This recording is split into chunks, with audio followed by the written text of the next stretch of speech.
All right. Thank you this for taking this most delightful trek with us. Today's installment is about Section 31's second introduction into the Star Trek world. I'm honored to serve as your host, Jermaine Watson. I'm joined by my co-host, Andy Garcia. Andy, please welcome yourself to our audience. Hello, audience. This is Andy Garcia, as Mr. Jermaine said.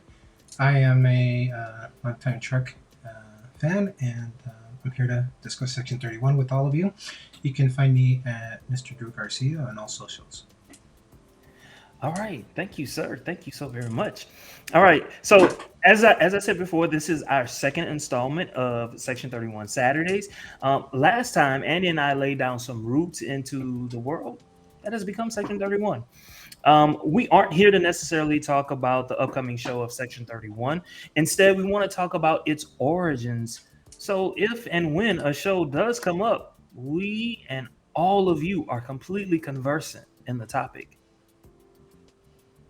Yeah, so quite right, Jermaine. In season 7 of DS9, we see lots of changes, um, and some of them very crucial to the plot line of Section 31 are centered around Odo and the fact that his people have been infected with this fatal disease. The Romulans have joined with the Federation and the Klingons to defend the Alpha Quadrant from the Dominion. Breen and Cardassian's alliance. Okay. So, Jermaine, Oh, start. so to start us off, Andy, can you give us some your reactions about the episode in general? And just to let everyone know, the episode that we're talking about specifically is DS9's season 7, episode 16. It's a Latin. It's Inter Arma Enim Silent Legis. So, Andy, what were your first impressions after watching the episode? This is it. So interestingly enough, I've only seen DS9 once, right? But to watch it again, um, in these like jumping from episode to episode for these specific shows, um, it's like okay, I'm like revisiting this thing that I really loved a long time ago. And one of the Bashir as a character has always been kind of quirky to me, but I've always really loved this dialogue between him and Garrick, Garrick, and it made me think of it was the setup is we run into them talking about espionage and how there's this opportunity for Bashir to go and do some reconnaissance and get some information into the Romulan territory since they're being welcomed in when they normally aren't. And it kind of sets up there's this theme set up in right from the very beginning that says there's almost like this naivety that Bashir personifies, and Garrick is a man of the world where things where he's much more practical. But anyways, my overall reaction to this episode is it's excellent because it not only opens up more information into the Romulan world, but it also opens up more information into Section 31, espionage as a whole in the world of the universe of Star Trek. Um, but to me, it also set up a lot of doubt, right? Like where you're like, oh, maybe that isn't the way things were going at all because this is only our second intro into 31 Section 31. It creates questions of whether it's legitimate or not, and this it does to me. But anyways, not to I don't want to recap the whole thing, but yeah, I thought it was an excellent episode, much better than Yeah. the first, I think. Yeah. Well, I think, well, for me, I'm going to talk about me. And like, I saw it when it first premiered. We're talking about like, feels like 20 some years ago. Mhm. And so, like, when I first saw that episode, I had kind of, by the time the second episode came out, I had given up on the idea that they would like come back and talk about it. I was so excited about Section 31, just the because for me, I guess the way that my mind works, I was like, there's got to be something like this in the Federation. If not the Federation, then at least Starfleet, right? So the fact that we're finally hearing something about that, like I was so excited, but it took a whole season before they were able to talk about it. So for me, it was like I was on pins and needles trying to like soak up everything that this particular show had to offer. And they gave a whole lot. Like the structure or the lack of a structure was revealed to us, right? And the fact that these people were kind of, for all intents and purposes, operating in cells. Like there was no like hierarchy, if you will. There was no, not even a headquarters, right? So who's running this? Is it, to your point, is it legit? You know what I'm saying? And so like all of those questions were then raised. Like sometimes when you get more information, you have more questions. And so that's what this particular episode did for me. I agree. It's almost to me, it's almost as if when they introduced it, right? Like the writer was like, "Hey, no, I'm just gonna throw this thing in there, almost like a throwaway, right? This will be neat."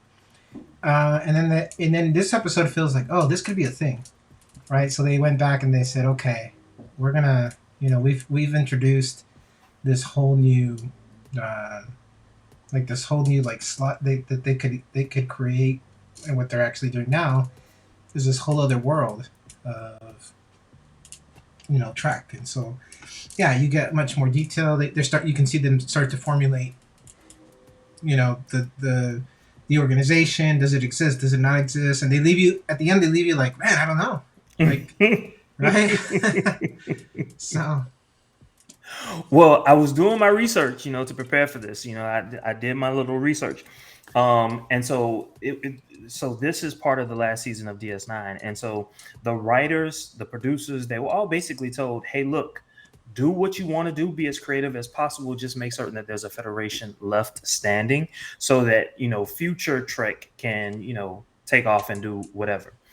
And so what they decided to do was they decided to go back and they looked at everything that they had written from seasons 1 through 6, and they were like, what were those loose ends? We need to tie up all of those loose ends. And Section 31 was one of those loose ends. And I also thought, I thought you were going to talk about it maybe about, I don't know, 3-4 minutes ago when you were talking about Bashir and Garrett. To me, like it was so awesome to see. Well, first of all, Bashir to me was, you could tell in that first season Bashir was going to be like a main character on the show, but he never really got to that. And he didn't become important or pivotal to me in my mind until Section 31 was introduced. Well, maybe I shouldn't say that. When we found out that he was augmented, that was when we started to see the seeds of that in my mind, where he became a little bit more important. And then when Section 31 came around, he became even more important, especially as they built the show up towards the end around Section 31 to an extent. And so I was yeah, excited to see that. For me, someone like me, I like underdogs. I don't know about you. yeah, yeah. I definitely like underdog stories as well. And I think the interesting about Bashir is that up until that point where we discover that he's this augmented, um, genetically augmented, he's kind of like the comic relief, right? Like he's his character is not really a serious. I don't want to say serious character, but he's kind of a goofy dude, right? He's always hitting on women, and he's always kind of like like it's always kind of a disaster for him. But Hmm. nonetheless, he always tries. And then all of a sudden, like now he's like this. It's like they turned him into like the Avenger, right? In the group. And so then we get to see this different side. And you know, somebody mentioned it before. I think in real life, it was that his contract got renegotiated, right? And so the real life happenings of a production of a show, a successful show, the writing changes, and I think for the better. I think for the better. So, in my opinion, Okay. All right. Cool. All right. So look, let's go into some of the overarching premises of this particular episode. And this first one to me is kind of all over the place, because I guess in the first, maybe the first two acts, what we're seeing is that, for instance, we're seeing that, at least from the eyes of Sloan, that he sees that the alliance that the Federation has with the Romulans is considered a temporary ally situation, right? It's not likely to be long lasting. Um, and so that kind of sets things up, at least for Bashir, as it relates to Sloan. And for him, Bashir, he really has to make a decision: should he be a spy or shouldn't he be a spy? He kind of like he pushes back on Sloan. But if you recall from the first episode that we were introduced to Section 31, Captain Cisco basically tells Bashir, "Hey, look, next time that you're with him, you need to, basically do whatever it is that he wants you to do." But I guess from the perspective of Sloan, he wouldn't have believed Bashir anyway if he was just like, "Okay, I'll do this." Um, but to the main point, what do you think? What do you think about that? Someone from Starfleet or the Federation, Starfleet specifically, basically saying this is a temporary ally. We could do whatever we want with them. Like, what are your thoughts around that? To me, you know, it's very difficult to hear that from somebody who's relatively low ranked or not part of the like like you know we never see them, but there's this whole uh, hierarchy and admirals, etc. That is Starfleet, right? That leads Starfleet.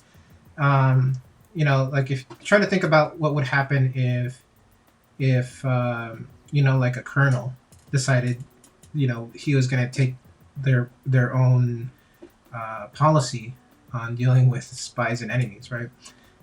Without the top level people knowing. To me, it always seems that it always bumped on that. But anyhow, I think that I think overall it is practical, right? Because these different races or parts of this universe, they come together because they have a common they have common interest, right? Mhm. For a temporary common interest. They otherwise would rather do not like each other, and they go to war with each other. They fight with each other, but just for this, the enemy of my enemy is my friend situation, Mhm. right? So I tolerate you while we go beat this guy that's a threat to us, and then we can resume our regular relationship, right? And maybe we come out of it better, but if we don't, then there's nothing lost and only something gained. So it makes total sense to me, right? You never stop trying to collect, always trying to gain an advantage in any way, right? Wow, that reminds me so much of Star Trek Six: The Undiscovered Country. Mm-hmm. When basically it was just kind of like the Klingons were at a precipice. Will they not become allies with the Federation, but can we find peace? And you have elements within the Federation that's like, no, these are our enemies. These are our lifelong enemies. They've got to remain our enemies. You know what I'm saying? Right. So like that's what that reminded me of in that moment. I was like, I don't know. Yeah. I think DS9 as a whole has done the best job of all the Trek shows of introducing the Klingons in just other than seeing them attacking a starship, of seeing their culture. Like they're like, okay, they're these like feared warriors, right? We know that they're intense, right? Mhm. But we get to see them like get belligerently drunk and party on Mhm. this other side, and we see like a tender side of their culture through Worf Mhm. and Jadzia Dax, etc. Mhm. And Mhm. I think it makes me wonder, and I know we're not in that what if section, but it makes me wonder why there's never been a show based on the Klingon, like from the Klingon perspective. Because I think that would be excellent. Because I think the Klingons are fun. I think when the Klingons show up, the party's starting, right? Things. People tend to love the Klingon. Like I'm trying to figure out, like, have people always loved the Klingons, or was it Next Generation? Because like I've watched the original show, and I there wasn't too much about them that like really struck me. It wasn't until Worf came on the scene that, in my mind, that they were relevant. I don't know. Maybe you have something different to add on that. Hello, Yeah. Jermaine. Oh, did I lose you? I'm sorry. my audio cut out for a second. Can Oh, you repeat that? oh, I was just saying. Well, it's neither here nor there. It wasn't Section 31 related. I was really just saying that to me, the Klingons didn't really become relevant until the Next Generation, but they seem to have had a Oh, yeah, yeah, following prior to. So, like I was just saying, I didn't get it until Next yeah. Generation. I think it's Worf, right? Worf makes that bridge where we see them as other than just others, right? Like, oh, Mhm. you know, it's and I try to imagine what that must have been like if you were a fan of the original series and suddenly there's this, episode one, there's a Klingon on the bridge, right? I shit you not, Andy. Yeah.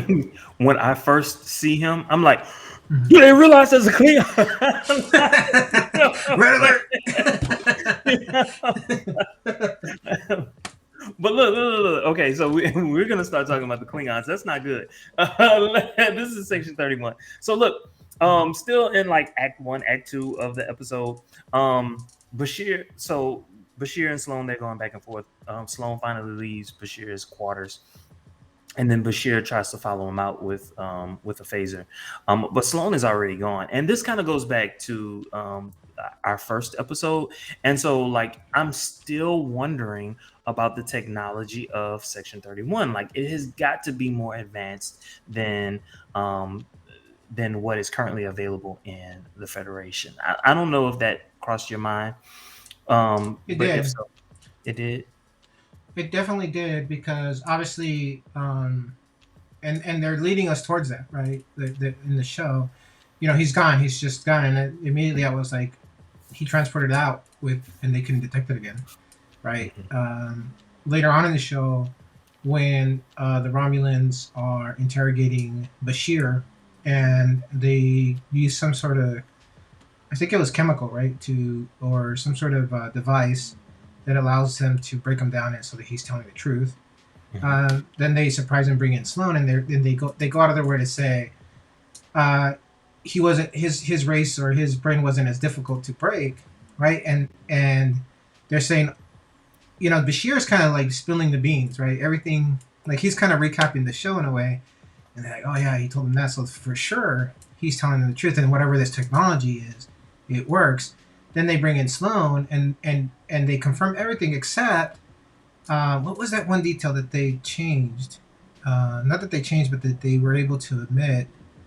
Um, God, I'm drawing a blank. Um, Dang it! Are we gonna have to open up our phones and, and watch Yeah. that segment? There's something that there's some small detail that they leave out, and you're like, oh, they think they broke him, but they didn't. Are I you think it talking was. about Oh, Bashir? yeah, okay, and they create doubt. No, in Sloan, right? Because remember they bring in Sloan, he's all beat up Hmm. into the interrogation room, and they basically they plant the seed of doubt that that Section 31 is indeed not a like a separate uh, branch of Starfleet, rather than it's just he's actually just an intelligence officer, Yep. and either that's a lie because they want to be the people that we're interrogating want to be able to go back to Starfleet and say, hey, you sanctioned this. This is part of Mhm. your regular intelligence operation, and therefore this can put the alliance at risk. Mhm. Or they Sloan was able to deceive them despite their technology, meaning there might be something that he has access to that allows him to overcome it or to avoid the actual truth, right? So every detail but that one, right? Mhm. Yeah. But at the same time, that plants the seed as like, okay, is Section 31 really part of the original charter, or did this guy just make it up, right? Mhm. Mhm. Yeah. So Yeah. And so, all right. So, yeah, I don't know what's happening. Like, I'm hearing something. It might be my stomach. I don't know. But, so a little later, what happens then is, Cisco lays this trap, right?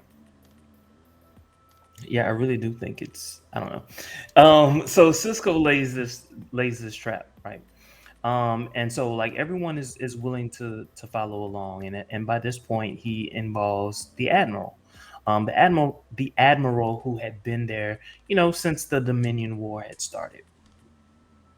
And so at this point, as a viewer, we have no reason to doubt the allegiance of this man, right? And so let's move a little along into segment two of the episode. So section 31 is actively seeking basically to assassinate an operative of the Tal Shiar, right? And so he has elicited basically Bashir, basically just to keep eyes on him, to find out what he's doing, why he's doing it, who he's talking to, all of that other good stuff. And of course, that brings along a lot of other dialogue that Bashir gets to have with the people who are in attendance at this particular conference. What were your initial thoughts when all of this was going on, or was this for you just basic information? I thought it was really interesting, right? Because they're trying to take advantage of like a disease amongst their people that can make it look like it's a natural death, right? And it's a smart move if you have the overarching goal to get rid of that guy anyway, right? Let's say I like it's a goal of ours. Let's pretend you and I are on separate teams on separate countries trying in a fight, and I want to get rid of your. One of my goals is to get rid of your top generals, but suddenly we have some threat and we ally, and if I can still achieve that goal without you knowing it, there's a high probability that I could try it, right? Because at some point you hope this war is going to be over, and then we're going to go back to being you know on opposite sides of whatever, right? So I thought it was interesting, uh, but again, it's a huge risk because it puts this alliance that's really necessary. You know, that episode's pretty late in the season, and from what I can remember overall about that, is that I remember it just being like the Federation was and all its allies were struggling to survive, right? So it's a very very risky move because if anybody finds out, uh, the Romulans could have flipped and said, we'll make an alliance with the Dominion, right? And I think that's what that's what Sloan forecasted or foreshadowed in the beginning of the episode. Yeah. This okay. So there were several things that I thought about, especially Sloane's way of delivering information to Bashir. So Sloan has to be incredibly intelligent all on his own, right? Like I Sure. don't know to what degree. Um, to the point where, okay, so I guess this is a spoiler if you haven't watched this episode, but if you're watching us right now, you've watched this episode, you just want a little bit more information anyway. So if I'm trying to convince someone who I know is smart, right? The only thing that I can do if I'm talking to someone is who's smart is appeal to logic and give facts, right? I'm not going to try to persuade them on anything, especially emotion. But what Sloan does, Sloan, oh my God, inundates Bashir with all kinds of information, and trust and believe he was coming at him really, really fast, right? So I've got Mhm. to assume that Sloan by himself is highly intelligent, right? He possesses lots of technology.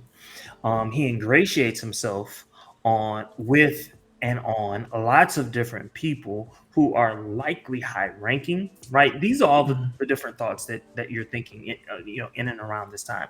He's privy to information that lots of people in the Federation don't have, right? So like in my mind I'm thinking, oh my God, like this dude is like the shit on top of the shit, because he's heavily well connected, and he's got to have like some apparatus behind him that's willing to protect him, right?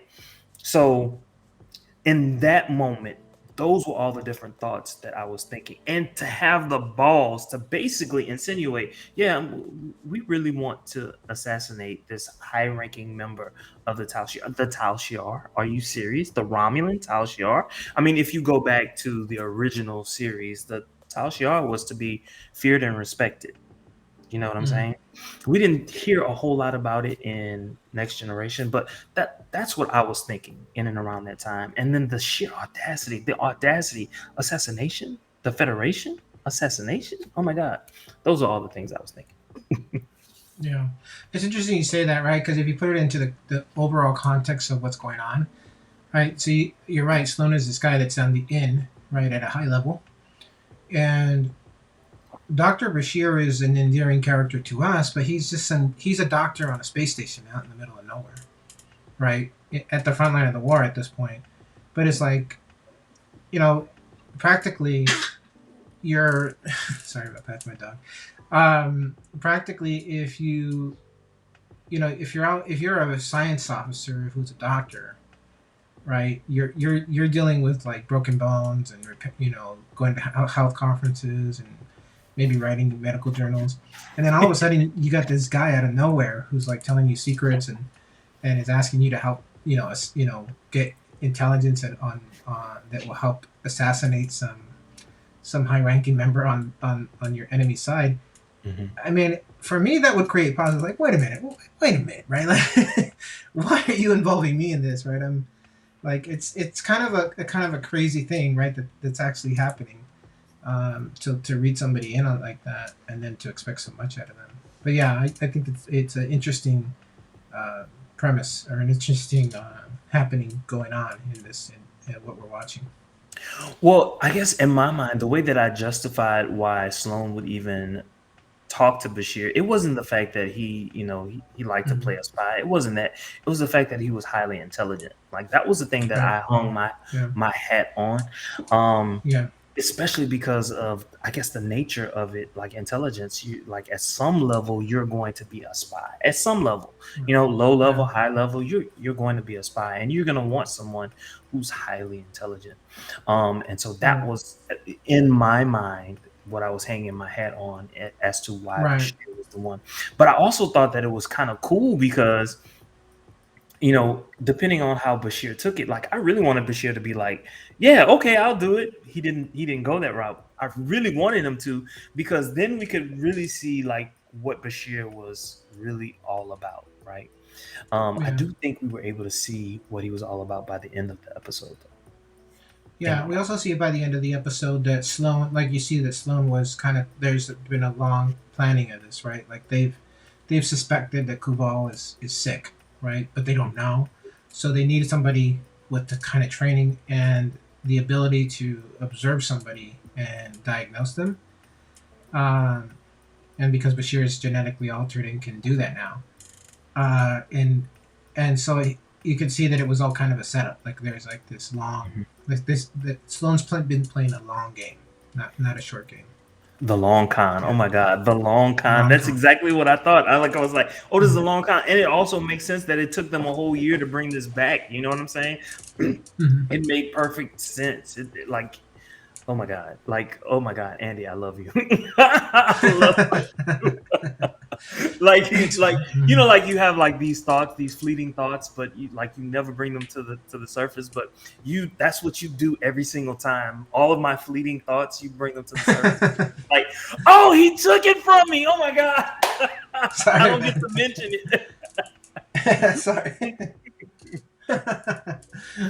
So by the end of the episode, what we really find out is that Sloan and or Section 31 has infiltrated Starfleet Command. Mm-hmm. And not only have they infiltrated Starfleet Command, they are willing to fake now a death to bring down political opponents Right. that will eventually, in the future, not today, someday, harm the Federation. Like, it's not a given that this will happen, but they're willing to take down a political foe Mm-hmm. that hasn't even shown their teeth yet. You know what I'm saying? Right. So the Yeah, and infiltration it's only. Mhm. so the infiltration of Starfleet, and then to basically assassinate a political foe. So that was what I was left with. I'm sorry, what were you about to say? I was going to say, and the only reason they're even contemplating is because they have unprecedented access to these people that they don't normally have, right? Like Mhm. like they're being invited into the Romulan homeland, or I believe that's where it was this conference was. they wouldn't have that opportunity. They wouldn't have the opportunity to have anybody standing in a room with these people. But because there's this temporary alliance, right? If you're going to war, you might as well get what you want out of it, even if it means, right? Like, okay, I'm fighting this enemy, but if I can get a leg up on my temporary ally, then why not? I guess another thing that I was thinking was, oh my God, like how did Section 31 talk to this high-ranking person in the Tal Shiar and get him on their side? You know what I'm saying? Like this is Section 31. Like you have no inroads in, or at least you shouldn't have inroads in the Romulan Empire, and yet you must. Oh my God! Mm. Like you know what I'm saying? Like those things were like ruminating in my mind. Like oh my God, Andy, what are you thinking? I mean, yeah, I mean, it's just, um, I don't know. I think it's one of those things where you have to imagine that, if you have these if every culture, or every the Klingons, the Romulans, now the Federation, have these operators that operate underneath the line, that those guys, including breaking all the Federation rules, would say, hey, maybe we can reach out to our counterparts on the other side and create chaos, Mm, where it benefits us. And if so, then there might be already established relationships where they're working together, right? Because they brought up the idea that there had to be a Romulan, somebody in on the inside from the Romulan helping them, hmm right? hmm So hmm yeah, the possibilities are endless, right? When you have a culture that is so hell bent on following the rules, and then you have this other branch that's okay with saying, all those rules don't apply to us, then you know it's limitless plot lines can happen. So true. Oh my God. All right. Um, So, oh my God, like I had like a couple different things in my head, different places that I wanted to go. But I guess the most important right now is the admiral, right? So Bashir goes to the admiral, and he was just like, basically, like, Admiral, tell me, like, tell me. you know to me that was an awesome scene because Bashir, I take it back. Bashir was one of my favorite characters on DS9. I'll just say that. And so perhaps I'm over romanticizing that particular uh that particular, I don't know what you call it, segment. um but he's letting you know that I'm smart enough to get the fact that, Admiral, you were involved in this. And so the Admiral then confesses, and then what he says so much about the people who are in Starfleet. You know what I'm saying? Like if this person believes what he believes, what do others believe? You know? Um what were you thinking when the Admiral made his confession? It let me know that Section 31 was real, after they made me go back and forth wondering if it was. And it's at all levels. Matter of fact, it could be at even higher. It could be right all the way up to the top, right? Um, on a sidebar, and maybe we can refer this episode to the Techno Trek guys, right? Mm, The show. mm. Um, they goes to the say to the part to as far to say, okay, I'm gonna tell you, but we're gonna do this off the record, and they dramatically take off the communicator and they Yeah, put it yeah. down, which makes me wonder, are they always recording, right? Oh, which was something that we have never seen. Like, have we seen that Right. before?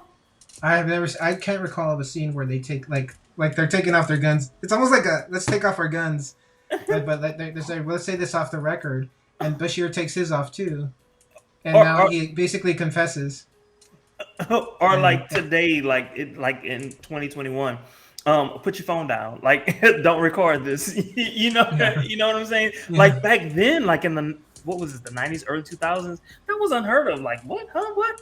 So like Yeah, in my mind back then, I was like, do these comm badges record like everything that they do? everything they say. Yeah, yeah. Oh my god! Like, yeah, that was And awesome. and it kind of makes sense, right? Because the comm badges are the universal translator, which means that it's Mhm. always like it's like Alexa right now. She's listening to me, right? On the low, right? She's over here spying on me, and it's because at any given moment I can say the keyword and it needs to be able to respond. While if you have a universal translator built into this con badge, it has to be listening. And just the Mhm, question is it storing it and where is it storing it and for what reason, mhm. right? But yeah, you're right. I don't think we've ever seen this, right? And um, it makes you wonder, like, okay, um, So like, yeah. Sorry, go ahead. no, no, no, no, no. I cut you off. My I was starting to run into like empty space in my mind. So okay, go ahead. I remember one episode and one episode only, and I think maybe at the time I was watching TNG on a black and white television set. Mhm. That's how old I am. Um, and it was only one time that I can recall. And again, the caveat is black and white television set. That I remember Captain Picard didn't touch his communicator; he just spoke, right? And he contacted the Enterprise. But outside Mhm. of that, I don't ever recall a communicator being activated without someone, you know. Um, Tapping on it. Yeah. yeah. So yeah. Yeah. And I'm surprised, and I know it's like a Trek thing, right? Trek is. I'm also a Star Wars fan, not as big as Star Wars fan, but Star Wars is like they have. You can buy almost everything, Star Wars, right? They're really good at merchandising. Mhm. Like, why hasn't a company like licensed the communicator and made it like a real thing? Like, not that I would wear it in public, but Oh, I would. I it'd be cool to have, definitely right? would. Like, imagine you just go bye bye, right? Like, No, I definitely would. I'd be like, Andy, what's up, man? What case you working on? yeah, I really would. I yeah, really it'd be would. awesome. Yeah. So, but yeah, it brings up like it's kind of wild when they do stuff like that, right? Because then it creates like you're just like what, right? And it's funny because I'm sure that I watched this episode and I didn't catch my eye the first time for sure, Mhm, but as soon as I saw it again, I was like, oh, that's so weird, right? Um, but yeah, yeah, mhm. So it just let me ask. Oh, I'm sorry. What? I was just gonna say it just makes me wonder about all these like the intimate private conversations we get to see like in DS9 for sure. Um, but but yeah, yeah. Who knows? So Bashir. All right. So it's a year later. Like it's basically a year later, right? So Hmm. how has Bashir changed in that year from the first time he met Sloan to this time? Is it that the war has hardened him, or has the war made him much more resolved in his beliefs in the Federation? I really think it has resolved. It's done a little bit of both, right? Because at the beginning of the episode, we see Bashir is again very optimistic, Hmm. and I love that part about him. I really Hmm. do. But at the same time, he's able to see the big picture, right? Because he immediately is like, nope, this isn't right. You're not supposed to be doing this. And I love that he goes right to his commanding officer and tells, right? And snitches. Um, it's a very predictable Starfleet thing, and I've said it before. The code of honor in Star Trek is like the always the it's like a character that just lives across all the different series. And so when it shows up, it's so predictable and sometimes boring, but it's also very like I love it every time it shows up. I love it. Like it's one of my favorite things about Trek. Hmm. Okay. Yeah. No. No. Like I get it. Like and I think that's part of the reason why we love Star Trek. It is predictable, and it would be nice if I mean you can't help but to compare and contrast the Mm-hmm. Federation compared to the United States. Right. you can't help but to compare and contrast. You've got to believe that when Gene Roddenberry created the Federation, he was thinking about the United States, or maybe A even if not the utopian United version. States, Yeah. like a United Nations, right? Hmm. Um, and and Starfleet was, because Gene Roddenberry was in the Navy, right? That's part of the reason why we have um, a captain and lieutenants and all of that. He's following what was in the Navy, and so in his mind, um, the offices that are the officers that you would have on a ship, it aligns with the Navy, right? So Yeah. it just stands to reason that when he was thinking of Starfleet, he was thinking about the Navy, right? And so the ideals, the perfect ideals, like there's idealism and then there's reality, right? And Right. we live in reality, right? But Yeah. the Federation is idealistic. It's what we strive towards, right? At least in Mhm. my mind. Um, and and so that's heavy to think about, but it's so beautiful as well. Yeah, I think what it is it's regurgitating a trope that I think Americans love in their movies, in their cinema, and in their shows. Right? You see examples of patriotism, right, and duty all over the, American cinema.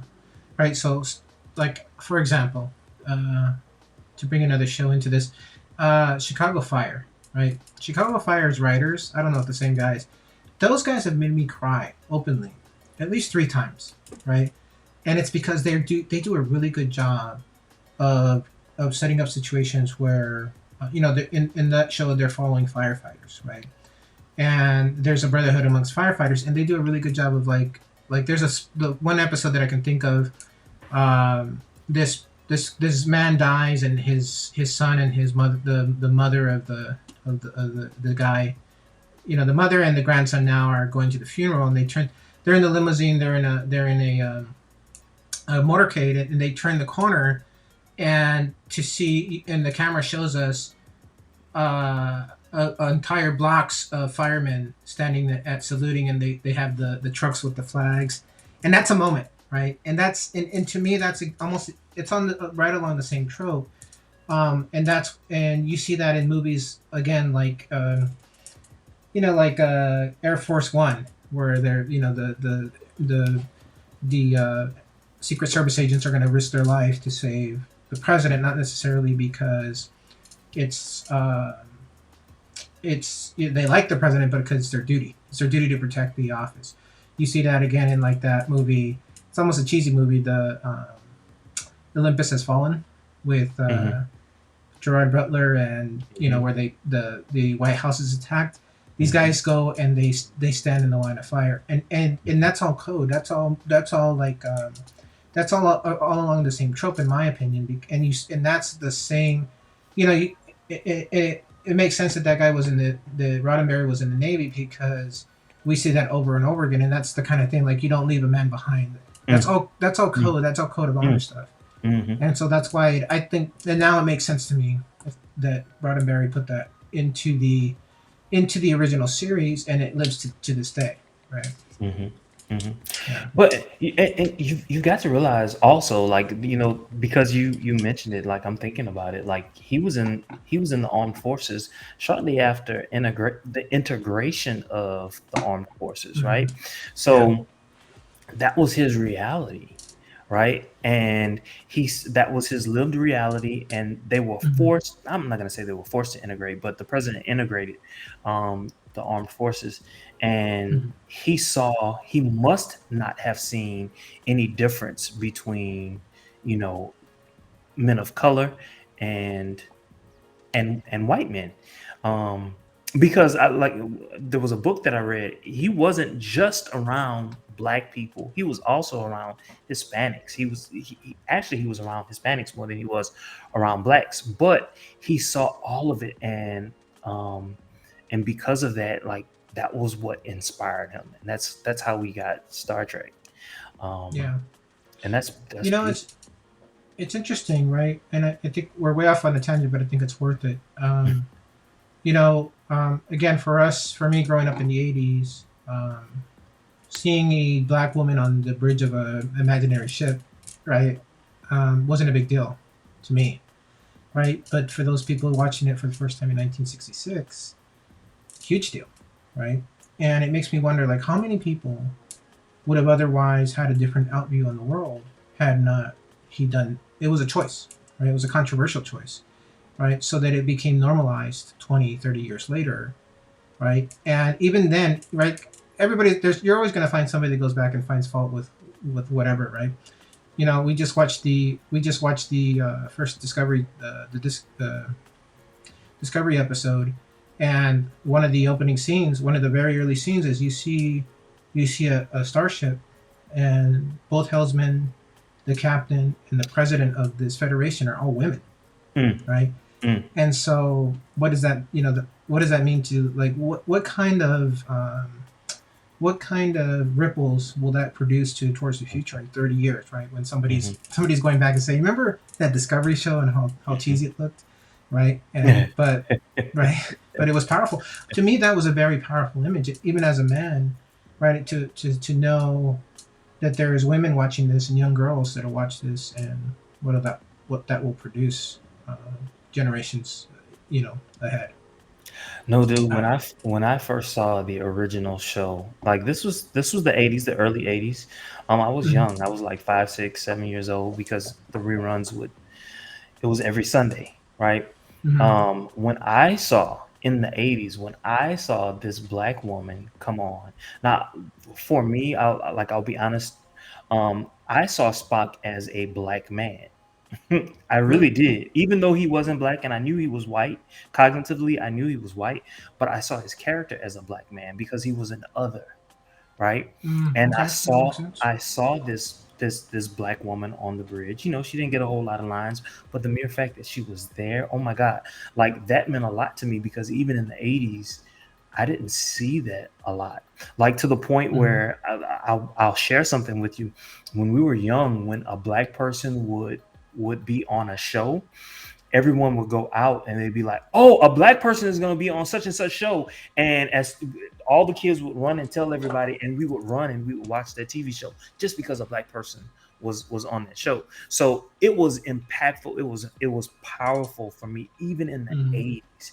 I When I worked on LSU's campus, there was someone. There was a professor on campus, a black woman, and she was an introvert. I am an introvert, even though I'm doing a whole lot of talking right now. um but we were just walking and I was just like, oh my God, I don't know what to talk about. And then she was a chemistry professor, and I was just like, I don't know if you really watch this, but I really love Star Trek.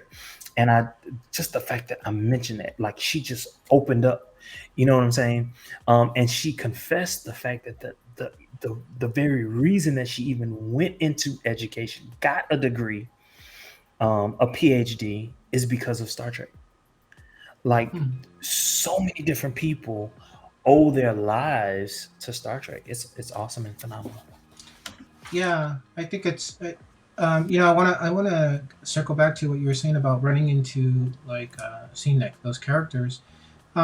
When you saw those characters, did you ever feel like, oh, like, were you ever disappointed, like they didn't really represent the culture the right way? No, Because go ahead. no, I didn't. And the reason I didn't is because at that time there were no expectations that they would, right? Right. There were Hmm. absolutely no expectations. The expectation was that they were always going to show the most prim and proper black person, the best example of who we were, because that Hmm. was what was most acceptable, right? That was the expectation. And so whoever they gave us, we were just happy for that. I'm just going to be honest, right? Yeah. I'm going to be honest about It's funny because, when we were getting, together before we started producing these episodes for this and the other shows, I jokingly said, man, at least you guys have somebody, right? Because we don't have, the Mexicans, we don't have anybody, it. and we have that one character that's a doctor on the Discovery show, And I was like, you brought we some. I think it was you. You brought that up as an example. And I'm like, yeah, but he's Puerto Rican. He's not really Mexican, right? And it's funny because it's like like sometimes Hispanics kind of get all lumped in together. And then I find myself when I watch shows that are trying to like it's like you have the token Mexican guy, right, or the token Hispanic guy, and it's always like, oh man, they really picked the wrong. It almost feels um like it almost feels like I'm watching like Andy Rooney pretending to be a Chinese guy. You know what I'm saying? Like in what's that movie? You know what I'm talking about? Like Breakfast at Tiffany's or something like that. I forget. And it's like, oh man, look at they got this. Like they're getting it wrong, right? Like they're getting it wrong. But I guess I should be happy that at least they tried, right? So the struggle No. continues, man. And you know what? Like another thing too, though, at least specifically for Star Trek, not like other shows, but for Star Trek, Mhm, for the Ahura character, this was supposed mhm, to be, hundreds of years in the future. So we didn't have any idea of what Black people would be like or what the struggle would have been like, for them in the future. So it allowed us to suspend reality, right? It mhm. allowed us to say, this could happen. This could be real, you know. Yeah, I think Jordy in Next Generation really took that and and now you have an African American as a engineer, right? Like Mm. and he did a really good job. I thought he always did a really good job with that role. And then it was funny because growing up in the '80s, he had Reading Rainbow, right? So I used to see Jordy on Star Trek, and then he'd read me books after school, Mhm. right? So it was almost like this continuity of this character, Mhm. Mhm. right? Mhm. So and it's interesting. I didn't see the Next Generation when it was airing for the first time. I watched it in syndication. I just remembered this. So my parents used to be seamstress, right? Like they used to sew for a living. And so in our backyard we had this like little shack that my dad built that had like air conditioning, had all the sewing machines in there, and it had this TV. And it was the only TV that I could watch Star Trek on because I don't know if you remember TVs used to be like UHF and VHF. Mhm. And so all the TVs in our house, we only had like we had 2 or 3 TVs total, and the ones inside the house didn't pick up the channel that Mm. it came on. And I do remember having to go to that TV and switch it because it was on the channel that was channel 13 for whatever reason. It was like the last channel before you had to switch the UHF thing. Mhm. Mhm. And Mhm. I Mhm. don't remember if that TV was black or white, but I used to sit there in that shack to watch the episodes every day, like at 5 o'clock. Right. It was such a like that's how I got my fix. And Yes. it's funny. I just remember that. Yeah. No, no, I definitely remember that. Like I definitely remember that. Because not everyone, at least when I was growing up, not everyone had cable, right? And so if you didn't have Mhm. cable, and my aunt, we called her Aunt Ree. Aunt Ree, Mhm. that's not her real name, but we just call her Aunt Ree. She had a Mhm. color television. So I would Mhm. walk from one side of town to the other side of town so that I could watch Star Trek in color.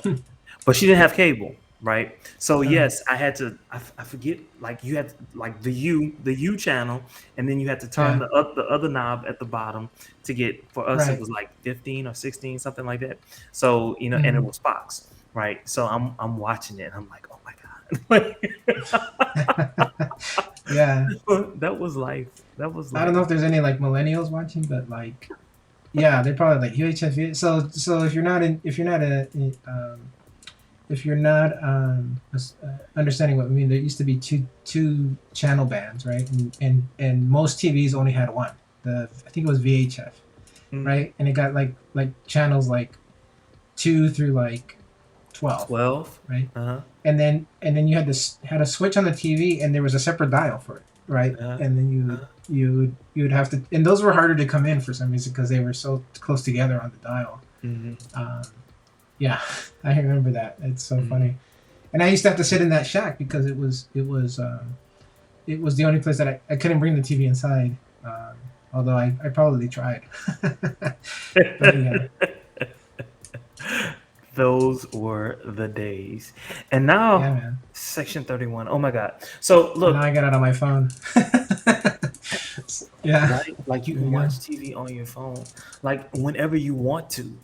Like, oh my God, Hmm. technology has changed. And so much of that technology is based off of Star Trek. Dude, there are more Star Trek fans than people let on. Like, I'm telling you, there are more Star Trek fans than people let on. Yeah. Yeah. Okay.